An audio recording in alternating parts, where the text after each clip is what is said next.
आपण लगेच प्रश्न आणि प्रश्नाच्या खाली उत्तर बघूया. पहिला प्रश्न आहे, महाराष्ट्रातील सर्वोच्च शिखर कोणतं आहे? कळसुबाई. तर हे कोणत्या पर्वत श्रेणीमध्ये येते? तर ऑप्शन दिलेले आहे, सातपुडा पर्वत, सह्याद्री पर्वत, बालाघाट डोंगररांग की शंभू महादेव डोंगररांग. तर या प्रश्नाचं अचूक उत्तर आहे सह्याद्री पर्वतरांग. ओके. तर बघा, हे जे कळसुबाईची उंची आहे, हे महाराष्ट्रातील सर्वात उंच शिखर आहे. याची उंची आहे 1646 मीटर इतकी. ओके. 1646 मीटर हे लक्षात ठेवायचं आहे. आणि दुसऱ्या क्रमांकाचं कोणतं आहे असा जर प्रश्न आला तर त्याचं उत्तर आहे साल्लेर. ठीक आहे, साल्लेर डोंगर. ओके. तर हा पण एक पॉईंट तुम्हाला इथे पाठ ठेवायचा. तर साल्लेरची उंची किती आहे ते खाली कमेंट बॉक्समध्ये सांगा. गोदावरी नदीचा उगम नाशिक जिल्ह्यातील कोणत्या ठिकाणी होतो? तर अचूक उत्तर आहे त्र्यंबकेश्वर. तर बघा, ऑप्शन नंबर 3 जे दिसत आहे तुम्हाला, तर त्र्यंबकेश्वर या ठिकाणी गोदावरी नदीचा उगम होतो. मग महाबळेश्वर इथं कोणती नदी उगम पावते? तर तिचं उत्तर आहे कृष्णा. आणि भीमाशंकर या ठिकाणी कोणती नदी उगम पावते? तर ती आहे भीमा नदी. ओके. तर या पद्धतीने. आणि मुलताई या ठिकाणी तापी नदी. बघा, मुलताई म्हणजेच मूळ तापी असा त्याचा अर्थ होतो. त्यामुळे तुम्ही असंही लक्षात ठेवू शकता की मुलताई या ठिकाणी कोणती नदी उगम पावते? तर तापी नदी. आणि तापी नदी ही तुम्हाला माहित आहे की खानदेशामधून वाहते. ठीक आहे. त्यानंतर महाराष्ट्राला किती किलोमीटर लांबीचा समुद्र किनारा लाभलेला आहे? ऑप्शन आहे 720, 800 किलोमीटर, 650, 540. तर अचूक उत्तर आहे ऑप्शन नंबर अ, 720 किलोमीटरचा समुद्र किनारा लाभलेला आहे. आणि सर्वात जास्त समुद्र किनारा जो लाभलेला आहे तो रत्नागिरी जिल्ह्याला लाभलेला आहे. ठीक आहे. त्यानंतर बघा, आता नवीन आकडेनुसार हे किलोमीटरचे आकडे बदललेले आहेत थोडेफार. त्यानंतर महाराष्ट्रातील कोणता जिल्हा तांदळाचे कोठार म्हणून ओळखला जातो? ऑप्शन दिलेला आहे सिंधुदुर्ग, रायगड, रत्नागिरी की ठाणे. त्या प्रश्नाचं अचूक उत्तर आहे रायगड. तर रायगडला तांदळाचे कोठार म्हटलं जाते कारण इथं मोठ्या प्रमाणात जे आहे, ठीक आहे, तांदळाचं उत्पादन होते. त्यानंतर बघा, अजिंठा आणि वेरूळच्या लेण्या खालीलपैकी कोणत्या डोंगर रांगामध्ये स्थित आहे? आता इथं दिलेलं आहे सातमाळा अजिंठा डोंगर रांग, हरिश्चंद्र बालाघाट, शंभू महादेव की सातपुडा पर्वतरांग. तर बघा, या प्रश्नाचं अचूक उत्तर आहे सातमाळा अजिंठा डोंगर रांग. ठीक आहे. तर हा एक पॉईंट आपल्याला इथं लक्षात ठेवायचा आहे की अजिंठा वेरूळच्या लेण्या कोणत्या डोंगर रांगामध्ये स्थित आहे? तर सातमाळा अजिंठामध्ये त्या स्थित आहे. शंभू महादेव जे आहे ते आपल्या साताऱ्याला, शंभू महादेव कुठे आहे ते साताऱ्याला लक्षात असू द्या. ठीक आहे. आणि सातपुडा पर्वत जो आहे हा महाराष्ट्र आणि मध्य प्रदेशची बॉर्डर निश्चित करतो. हरिश्चंद्र बालाघाट जर म्हटलं तर आपला अहमदनगरचा जो एरिया आहे त्या ठिकाणी हरिश्चंद्र, ठीक आहे, हे आपल्याला लक्षात ठेवायचं आहे. महाराष्ट्रातील खालीलपैकी कोणत्या नदीला दक्षिण गंगा म्हणून ओळखलं जाते? तर दक्षिण गंगा, रुद्रगंगा हे गोदावरी नदीला म्हटलं जाते. लक्षात असू द्या. ठीक आहे. इकडे कृष्णा नदी, भीमा नदी, गोदावरी नदी आणि तापी नदी. त्यापैकी अचूक उत्तर आहे गोदावरी. आता गोदावरी नदीबद्दल सांगायचं जर झालं तर गोदावरी नदीनं आपल्या महाराष्ट्राचा 49% भाग व्यापलेला आहे. आता 49% म्हणजे काय लक्षात ठेवायचं आहे? 49% म्हणजे अर्धा, निम्मा भाग जरी आला तुम्हाला परीक्षेत तरी त्याचा आन्सर आपल्याला राईट घ्यायचं आहे. आता 2011च्या जनगणनेनुसार महाराष्ट्रातील सर्वात कमी लोकसंख्येचा जिल्हा कोणता? तर अचूक उत्तर आहे सिंधुदुर्ग. खालील ऑप्शननुसार उत्तर कोणतं बरोबर आहे? सिंधुदुर्ग. तर प्रेडिक्शन करता आलं पाहिजे आपल्याला. 8 नंबरचा प्रश्न आहे, महाराष्ट्र पठाराची दख्खनी पठारे निर्मिती प्रामुख्याने कशापासून झालेली आहे? कोणत्या खडकापासून? तर अगदी बरोबर आहे, बेसल खडक. कारण लक्षात घ्या, महाराष्ट्रामध्ये 29 वेळा लाव्हा रसाचा उद्रेक झाला होता आणि त्या लाव्हा रसापासूनच आपल्या इथं बेसाल खडक बनला आणि मग बेसाल खडकापासूनच रेगूर मृदा, ज्याला आपण काळी मृदा म्हणतो, त्याच्यामध्ये कापसाचं पीक मोठ्या प्रमाणात घेतलं जाते. महाराष्ट्रातील अमरावती जिल्ह्यातील चिखलदरा हे थंड हवेचे ठिकाण कोणत्या पर्वत श्रेणीमध्ये आहे? तर अगदी बरोबर आहे, सातपुडा पर्वतरांग जे आहे मेळघाट या ठिकाणी. आता गरमसूर टेकड्या कुठे आहे? तर ह्या आहे नागपूरला. भामरागड कुठे आहे? भामरागड आहे गडचिरोलीला. या पद्धतीनं तुम्हाला लक्षात ठेवायचं आहे. तर मित्रांनो, ही जी सीरीज आहे, जे येणाऱ्या आता गव्हर्नमेंट सरळ सेवा एक्झाम काढतील, तलाठी, ग्रामसेवक, पोलीस भरती झालं, टीईटीच्या एक्झाम झाल्या, त्याच्यामध्ये 100% तुम्हाला याच्यावरती प्रश्न येणार आहे. त्यानंतर बघा, लोणार सरोवर हे उल्कापातामुळे तयार झालेलं जगातील एकमेव खाऱ्या पाण्याचं सरोवर कोणत्या जिल्ह्यामध्ये आहे? ऑप्शन आहे जळगाव, अकोला, बुलढाणा, वाशिम. तर अचूक उत्तर आहे बुलढाणा.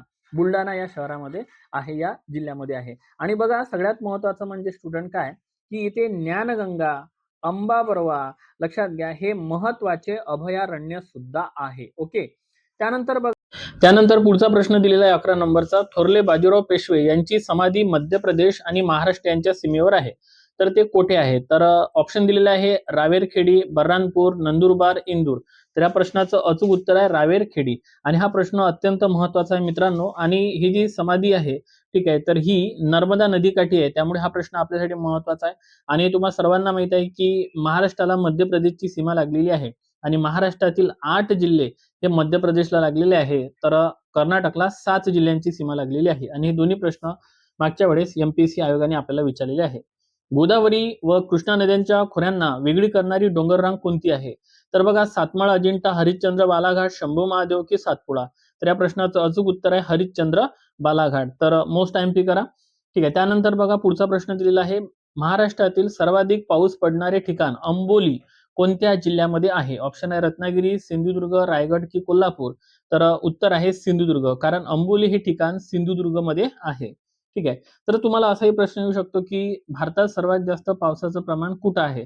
तर ते मावसिनरामला आहे आणि मावसिनराम मेघालयमध्ये येते. या अगोदर चेरापुंजी होतं, परंतु आता चेरापुंजीपेक्षा मावसिनरामला पाऊस पडतो, लक्षात असू द्या. आणि म्हणूनच महाराष्ट्राची चेरापुंजी हे अंबोलीला म्हटलं जाते. त्यानंतर कोकणातील नद्यांचा प्रवाह प्रामुख्याने कोणत्या दिशेकडून कोणत्या दिशेकडे आहे? आता कोकणातील नद्या म्हटलेल्या आहे, तर ऑब्व्हियसली पूर्वेकडून पश्चिमकडे, म्हणजेच त्या पश्चिम वाहिन्या नद्या आहेत. आणि दख्खनच्या पठारावरच्या बहुतांश नद्या ह्या पूर्व वाहिन्या आहेत. तर हा दोन्ही पॉईंट आपल्याला लक्षात ठेवायचा आहे. मग एक प्रश्न आयोगाने विचारलेला होता की महाराष्ट्रामध्ये पश्चिम वाहिन्या नद्या आणि पूर्व वाहिन्या नद्या यांना डिवायडेड करणारा किंवा विभाजन करणारा पर्वत कोणता? तर ती पर्वतरांग कोणती? तर ती सह्याद्री पर्वतरांग आहे. हा पण आपल्याला इथं प्रश्न लक्षात ठेवायचा आहे. ओके.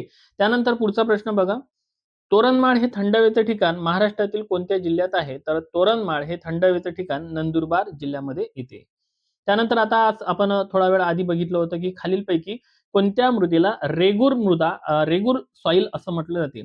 तांबडी मृदा, जांभी मृदा, काळी कापसाची मृदा की गाळाची मृदा? त्या प्रश्नाचं अचूक उत्तर आहे काळी कापसाची मृदा.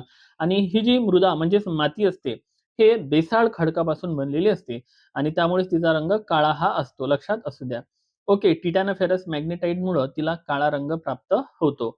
ओके. तर ही आहे रेगूर मृदा. याच्यामध्ये कापसाचं उत्पादन सर्वाधिक होते.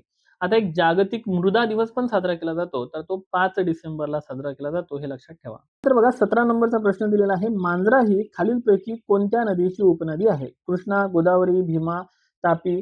तर या प्रश्नाचं अचूक उत्तर आहे गोदावरी नदीची ही उपनदी आहे, लक्षात असू द्या. ओके. मांजरा पठार मराठवाड्यामध्येच येते. भीमा नदीचा उगम पुणे जिल्ह्यातील कोणत्या ज्योतिर्लिंगाच्या ठिकाणी होतो? तर मगाशीच मी तुम्हाला सांगितलं भीमा, भीमाशंकर असं सहज लक्षात राहते. त्र्यंबकेश्वर इथे गोदावरी नदी उगम पावते. त्र्यंबकेश्वर हे ज्योतिर्लिंग नाशिकला आहे, औंढा नागनाथ हिंगोलीला आहे, परळी वैजनाथ बीडला आहे आणि भीमाशंकर पुण्याला आहे, लक्षात असू द्या. महाराष्ट्रात जांभी मृदा प्रामुख्याने कोणत्या भागात आढळते? ठीक आहे. मराठवाडा, विदर्भ, दक्षिण कोकण, खानदेश? तर बघा, जिथे डिस्क्रिप्टिव्ह अनालिसिस दिलं राहते सहसा ते आन्सर असते.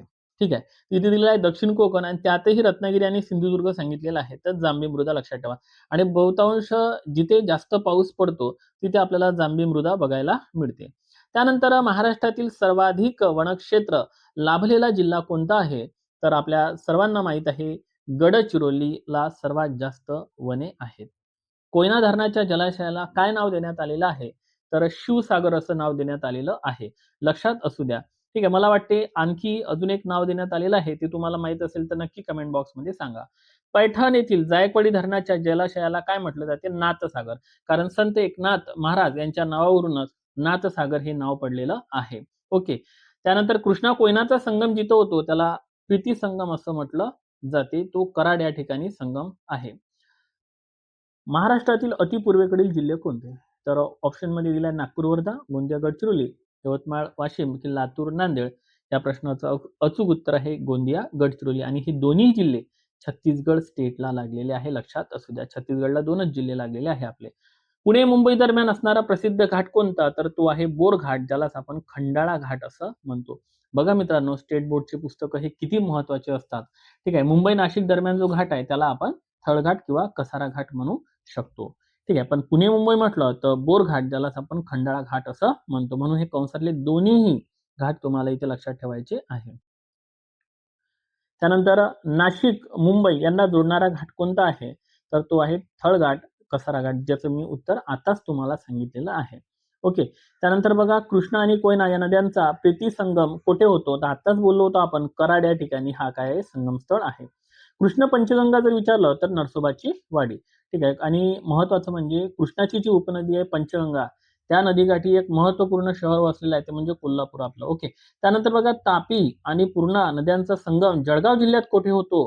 तर उत्तर आहे चांगदेव. ओके. तापी, पूर्णा, चांगदेव. 2011च्या जनगणनेनुसार महाराष्ट्राची लोकसंख्येची घनता किती आहे हा प्रश्न येऊन गेलेला आहे 365.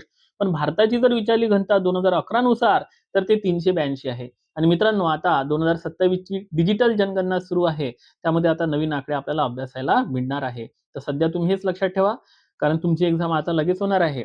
महाराष्ट्रातील पूर्ववाहिनी नद्यांचा उत्तरेकडून दक्षिणेकडे योग्य क्रम लावायचा आहे. पूर्ववाहिनी नद्यांचा उत्तरेकडून दक्षिणेकडे म्हणजे गोदावरी, भीमा, कृष्णा. ओके, लक्षात असू द्या. आणि नर्मदा आणि तापी जर घेतल्या तर त्या पश्चिम वाहिनी नद्या झाल्या, त्यामुळे त्या याच्यात येणार नाही, लक्षात असू द्या. 30 नंबरचा प्रश्न आहे, ताडोबा राष्ट्रीय उद्यान महाराष्ट्रातील कोणत्या जिल्ह्यात आहे? तर ताडोबा इथं मगर प्रजनन केंद्र सुद्धा आहे, तर ते चंद्रपूरमध्ये येते. ओके, तर मित्रांनो मला आता तुम्ही सांगा, थोडा 2 मिनिटं व्हिडिओला थांबवा आणि मला सांगा ही जी सिरीज आहे हे तुम्हाला कशी वाटत आहे. जर ही सिरीज तुम्हाला आवडत असेल तर तुम्ही आपल्या व्हिडिओला जवळपास 100 लाईक आले पाहिजे. त्यासाठी सर्वांनी लाईक करा, व्हिडिओला मित्रांपर्यंत शेअर करा. टार्गेट ठेवूया आपण 100 लाईकचा.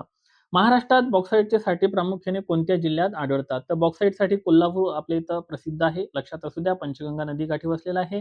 महाराष्ट्राची स्थानिक वेळ आणि भारताची प्रमाण वेळ यात सुमारे किती तास मिनिटांचा फरक आहे? आता बघा, महाराष्ट्राची स्थानिक वेळ आणि भारताची प्रमाण वेळ यामध्ये किती मिनिटांचा फरक आहे? हा प्रश्न मी नवीनच पाहत आहे पहिल्यांदा.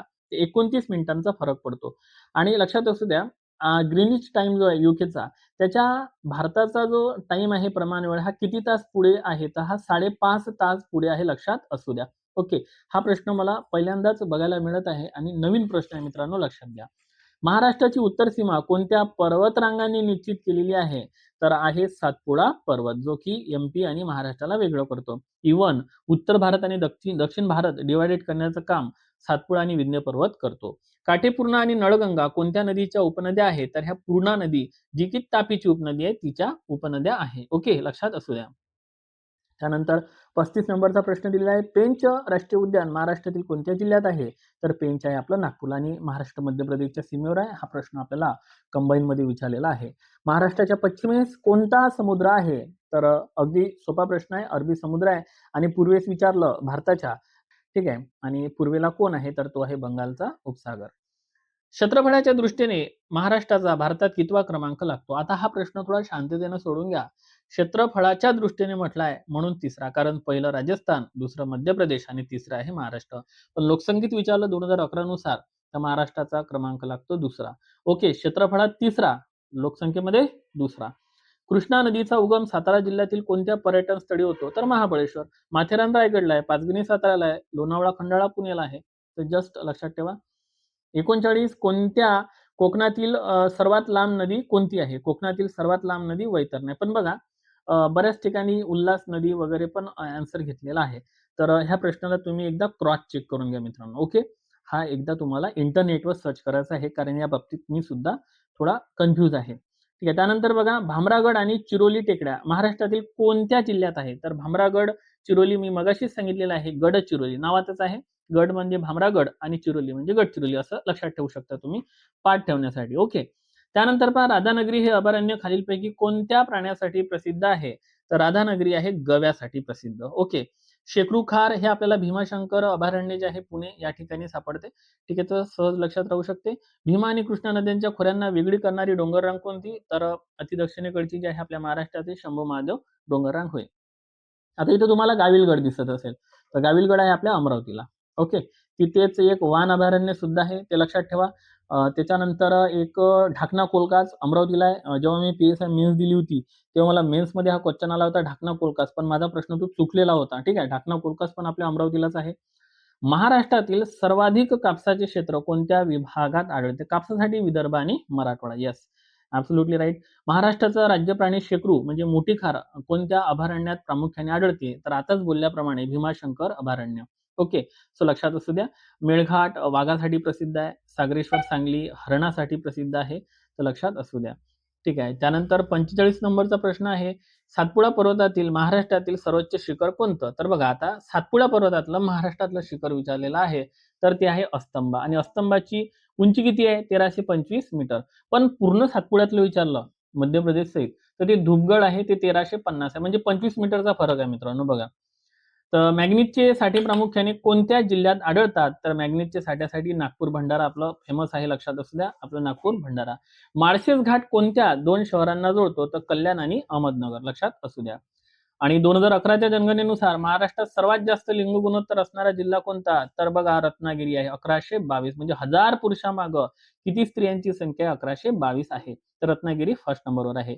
विंचुरकर टेकड्या, गाळणा टेकड्या कोणत्या भागामध्ये आहे? तर खानदेश उत्तर महाराष्ट्रामध्ये त्या आपल्याला आढळतात. आणि आजचा शेवटचा महत्त्वाचा प्रश्न आहे, महाराष्ट्रात सर्वात कमी वनक्षेत्र लाभलेला प्रशासकीय विभाग कोणता आहे? सर्वात कमी, तर तो आहे लातूर, म्हणजेच मराठवाड्यामधलं, ठीक आहे, छत्रपती संभाजीनगर विभाग हा वनक्षेत्रामध्ये कमी आहे.